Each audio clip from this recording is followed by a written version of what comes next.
just to give you an idea of the depth of what's going on in these books and the level of detail that Robert Jordan put into them. There was one point where I was working on a character, working on a scene, and I was just having trouble keeping track of all the characters that were involved in the scene, just all the different names and all the different personalities and things like this. So I emailed one of Robert Jordan's assistants and I said, is there a file or something that explains everybody who's here that's going to be in this scene so that I can, keep them all straight?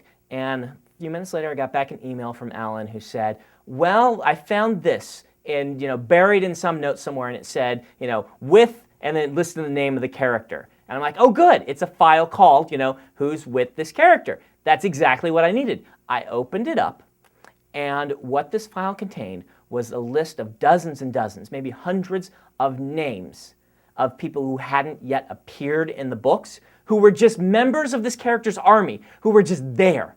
Robert Jordan had named them all, and in many cases he'd listed their profession, a little bit about them, what they looked like. Now I had to keep track of all of these other people who he hadn't even named yet. And they had all been, hadn't even appeared in the book. Fans didn't know about them, and I've got dozens of names of people to keep track of that he had spent the time to go through and say, all right, what are the names of all of these people and who might just walk by in the background.